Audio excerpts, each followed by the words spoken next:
Ciao a tutti amici di SBAM, sono Cook e per questa sera presenteremo come nostro solito un grandissimo pezzo che ci è gentilmente stato offerto da Pedro, che a quest'ora dovrebbe essere in palestra a insegnare a fare a sberle, e nel frattempo lo presentiamo. Questo qua cos'è? Un Lee Enfield, prima versione del 1901 direi. No, 1900 proprio la prima variante proprio anno 1900. Questo fucile, che è decisamente diverso da come di solito siamo abituati a vedere e intendere gli Enfield. Di solito quando si parla di Enfield siamo abituati a pensare agli Enfield 1 o agli Enfield numero 4. Questo è il capostipite, questo è l'inizio. E per iniziare a parlare di questo fucile, come tanti altri fucili della sua epoca, anzi tutti, chiaramente dobbiamo fare diciamo, un ritorno, bisogna fare un'anticipazione parlando del fucile Lebel. I francesi inventano il Lebel nel 1886, ricordiamo primo fucile ad adoperare una cartuccia a polvere in fume di piccolo calibro, e tutti gli altri stati europei sono presi di sorpresa. Gli inglesi forse sono quelli messi peggio, forse, in quanto sono ancora equipaggiati col loro vecchio Martini Henry calibro 577 450, polvere nera, monocolpo, blocco cadente, rigorosamente monocolpo. Stavano valutando la fattibilità di trasformarlo nel calibro 402, quindi per diciamo, ammodernare un po' il calibro, tenendone comunque invariata l'azione. Con l'Ebel si rendono conto che devono cambiare registro, quindi devono passare completamente a un nuovo tipo di fucile. Si fa una gara d'appalto e la gara d'appalto è vinta da James Paris Lee. James Paris Lee è l'inventore della omonima azione, che è salvo poche modifiche, è l'azione Enfield che accompagnerà i soldati inglesi per 2 guerre mondiali. E la sua azione vince abbinata alla canna di Medford, quindi si crea il fucile Lee Medford, che come aspetto e dimensioni è uguale, identico a quello che abbiamo qua. Differiva di pochissimi dettagli, diciamo, la più evidente era un caricatore più lungo di questo, che sporgeva di più ma conteneva meno cartucce, in quanto era a fila singola di colpi, quindi caricatore più sporgente, più stretto, meno capiente. E quindi rigatura Medford semipoligonale, una rigatura per l'epoca molto moderna. Perché si è scelta questa rigatura? Perché gli inglesi erano rimasti molto indietro dal punto di vista dello sviluppo della cartuccia. La prima cartuccia, la prima variante del calibro 303, che tra l'altro non svilupparono nemmeno in toto gli inglesi, perché la cartuccia 303 l'ha inventata Rubin, quello del fucile Schmidt-Rubin svizzero, lo stesso, e non erano ancora in grado di arrivare appunto a una mistura in fume soddisfacente, e quindi la prima munizione 303 era ancora alimentata a polvere nera, quindi con tutti gli svantaggi del caso: polvere nera, propellente molto sporcante su una canna di piccolo calibro. Bisognava avere una rigatura, diciamo, molto particolare per ovviare allo sporcamento e a tutte le conseguenze. E questo durò per circa un paio d'anni, un anno credo, è durato pochissimo, perché poi gli inglesi insomma ci arrivarono anche loro e riuscirono a sviluppare un propellente in fume che fosse soddisfacente. Questo propellente era la famosa cordite, quella che anche quella accompagnò il calibro 303 di produzione inglese per sempre, praticamente fino alla fine. La munizione a cordite aveva però un grosso svantaggio: la cordite era un propellente stabilissimo, quindi praticamente poteva dare gli stessi risultati sia nei 40 gradi del Sudafrica sia ai meno 20 del Canada. Lo svantaggio qual era? Lo svantaggio è che la cordite bruciava a una temperatura elevatissima, bruciava le canne e soprattutto la rigatura Medford, studiata per un propellente con diciamo molto meno, che sviluppava dei picchi di calore molto meno importanti. La rigatura Medford dopo 4000 colpi, che per una canna militare non sono niente, dopo 4000 colpi veniva bruciata completamente, quindi bisognava sviluppare un nuovo tipo di rigatura.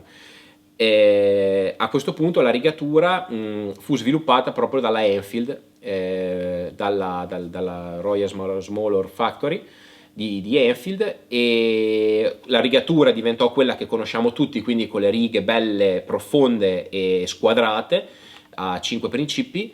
E a questo punto nacque il Lee Enfield, in quanto l'azione era sempre la Lee, la stessa, e la canna diventava la Enfield, quindi cambiava la denominazione del fucile, che però sostanzialmente restava lo stesso con pochissime modifiche. E a questo punto come si sviluppò la storia del fucile? Il fucile vide azione nella guerra boera, 1900 direi, 1900-1901, comunque siamo a cavallo dei 2 secoli. Il fucile Enfield si scontrò contro i Mauser modello 1895 in dotazione ai boeri, che poi non tutti avevano i Mauser, parte avevano i Mauser, che gli altri avevano tutta roba che riuscivano a tirar su dagli inglesi che ammazzavano. Il problema qual era? Intanto è che i boeri erano come si neanche un'etnia mi viene, comunque erano una popolazione incredibilmente avvezza alle armi, quindi era gente che sapeva sparare benissimo da finché erano piccoli per andare a caccia. E il Mauser, diciamo meccanicamente, cosa aveva in più dell'Enfield? Aveva in più la possibilità di essere caricato a lastrine, cosa che l'Enfield ancora non aveva. Infatti dopo lo vedremo, l'Enfield era ancora un fucile monocolpo con possibilità di usare il caricatore. Diciamo che in questa guerra qua l'Enfield rischiò di morire prima ancora di essere nato, perché in patria, visto che gli inglesi in quella guerra lì ebbero non poche, come sappiamo, non pochi problemi ad avere ragione dei boeri, e chiaramente la colpa non fu data ai generali, non fu data all'establishment militare, fu data al fucile. E quindi a gran voce iniziò a richiedersi anche in Inghilterra, come è successo in America col Krag, l'adozione di un brevetto Mauser, o comunque di un fucile un po' più mauserizzato, diciamo più di foggia Mauser. Questo lo richiedevano chi? Lo richiedevano la stampa, lo richiedeva l'opinione pubblica, lo richiedeva la gente che non se ne capiva praticamente niente. Nel frattempo i militari, che al contrario apprezzavano l'Enfield, lo apprezzavano non poco, trovarono una soluzione tampone per ovviare al problema, semplicemente aggiungendo un ponte per le lastrine. A quel punto lì il fucile diventava caricabile a lastrine e il problema di base, diciamo lo svantaggio principale con il Mauser, fu di fatto raggiunto, ma quello ne parleremo più avanti, quando esamineremo i modelli successivi. Intanto torniamo al nostro bello spilungone. Come si dice, fasi di sviluppo. Il primo modello, il Medford, a parte la differenza nella rigatura, da cosa si differenziava? Intanto aveva ancora alcuni tratti, diciamo alcune cose di rimando dal martinieri. Aveva la bacchetta di pulizia, che poi scomparve, e fu sostituita dalla cordina, dal pulitore a cordina tipico anche degli Enfield successivi, che veniva stivato nella palla del calcio qua dentro, che adesso a mano non riesco ad aprire, ma comunque c'è, fidatevi. E diciamo nelle prime versioni il fucile era sprovvisto completamente di sicura, quindi nelle versioni successive, già nella Lee Medford Mark II mi pare, diciamo la seconda versione Lee Medford, fu aggiunta la sicura al percussore, questa qua, quindi questa sicura che permetteva di mettere in sicura appunto il fucile, quindi bloccando il grilletto. E altre, diciamo, cose interessanti, si poteva dire che il fucile, diciamo che avendo una meccanica che si considerava molto più fragile, molto più soggetta a sporcamenti rispetto al martiniere, che di per sé era una cosa abbastanza ignorante, una meccanica abbastanza ignorante, si aveva paura che il fucile fosse soggetto a inceppamenti. Adesso vediamo che infatti i primi modelli fino agli Enfield lungo erano dotati di coprisabbia, quindi era un coprisabbia fisso che a otturatore chiuso teneva ben schermata l'azione. Poi si vide che l'azione Lee, scusate, era sufficientemente affidabile per poter fare tranquillamente a meno di questo orpello. Però intanto è una cosa abbastanza curiosa. Altre differenze col Lee Metford, appunto il caricatore che avevamo già analizzato. Questo qua, vedete, Lee Enfield ha già il caricatore, quello corto, da 10 colpi ad alimentazione alternata, su due file, bifilare, ecco. Altre cose, vediamo intanto il Copper Landguard, la stina paramano, che nelle prime versioni mi pare non ci fosse, fu aggiunta dopo perché si erano accorti che la canna, con queste nuove munizioni, la canna si scaldava e quindi metterci la mano non era proprio salutare. Altre cose che di questo fucile vanno fatte notare sono intanto la mira. Il congegno di mira è estremamente interessante, anche fatto molto bene, in quanto è una mira che permette aggiustamenti micrometrici sia diciamo sulla rampa, che è graduata da 200 fino a 600 yard, sia sul ritto, che va da 600 fino a, oddio non lo leggo, 2000 yard, perché l'ultima tacchettina, questa qua in cima, sono 2000 yard. Permette aggiustamenti della deriva usando questa rotellina, la rotellina di sinistra permette piccoli aggiustamenti della deriva. Adesso non ci vado attorno, se no Pedro mi scanna. Ok, adesso l'abbiamo rimessa come era prima. Poi anche questa qua adesso la sistemiamo, la rimettiamo giù. E poi una cosa molto interessante di questi primi modelli un po' arcaici di Enfield è sicuramente l'alzo delle lunghe distanze. L'alzo delle lunghe distanze a cosa serviva? Nel concetto serviva a dirigere un fuoco di battaglione effettuato da comunque una formazione serrata di soldati contro un bersaglio, comunque contro una grande formazione di uomini posta a grande distanza, che andava dalle 1600 alle 2800 yard. Come funzionava? In maniera molto semplice. Il fucile andava puntato e si collimava questa diottra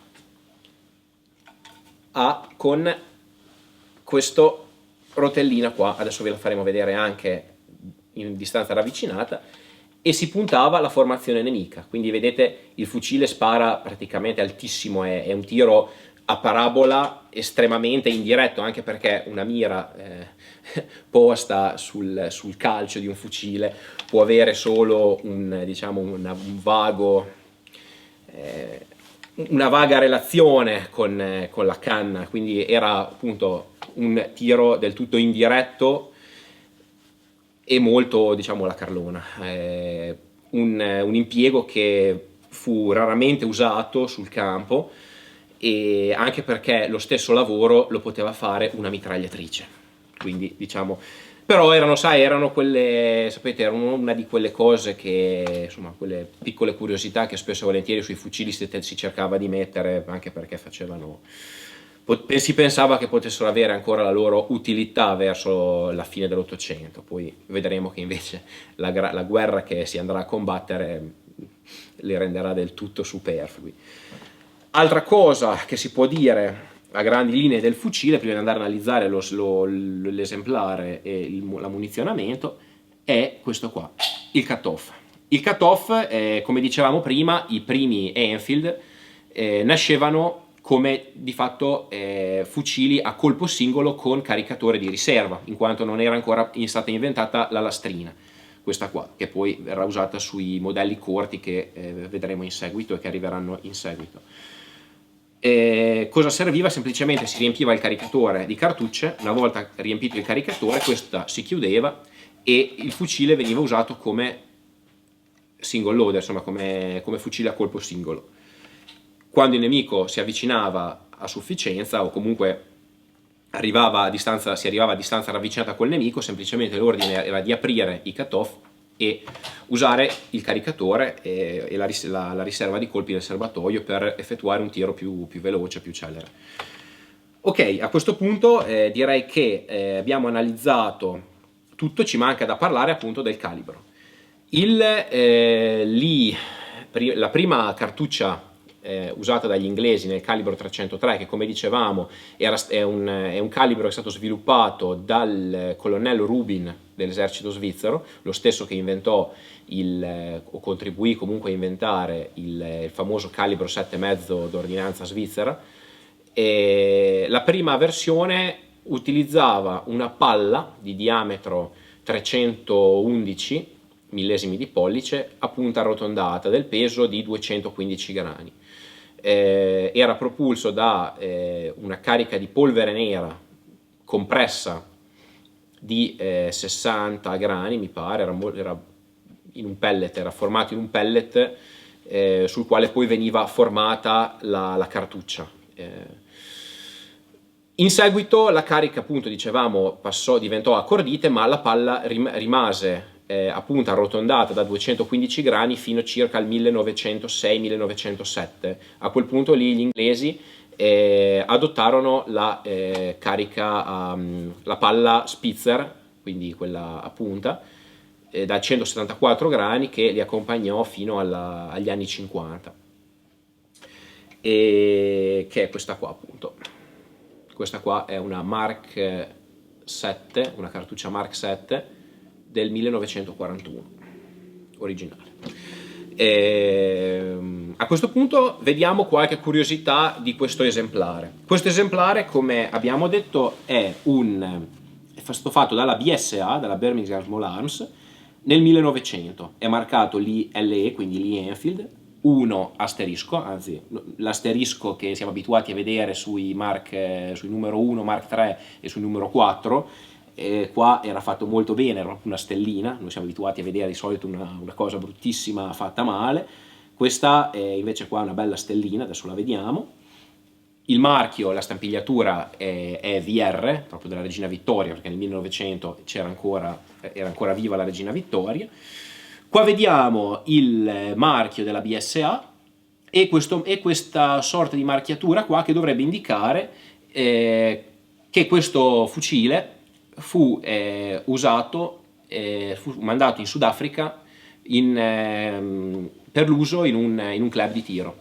Questa teoria è anche avvalorata da altre due cose. Una è il coprimirino ad alette, con queste alette, sembra quello della K47, che nella versione militare non c'era, nella versione è un'aggiunta civile, puramente civile.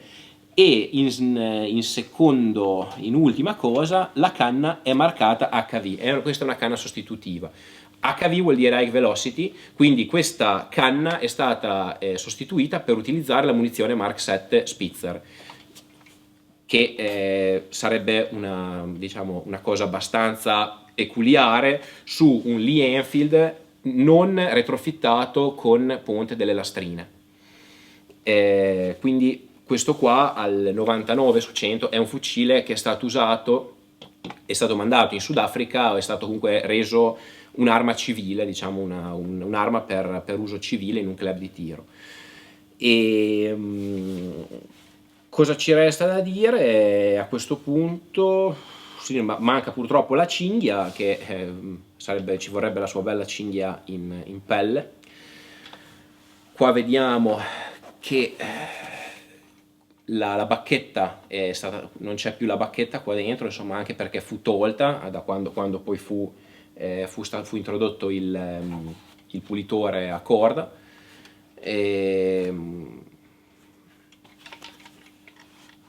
Direi che le uniche cose da fare a questo punto sarà provare al poligono. Quindi per questa sera è tutto, ricordatevi di seguirci su Instagram, Facebook, dappertutto, Sbam Shooting, e ci vediamo alla prova di tiro. Buona serata.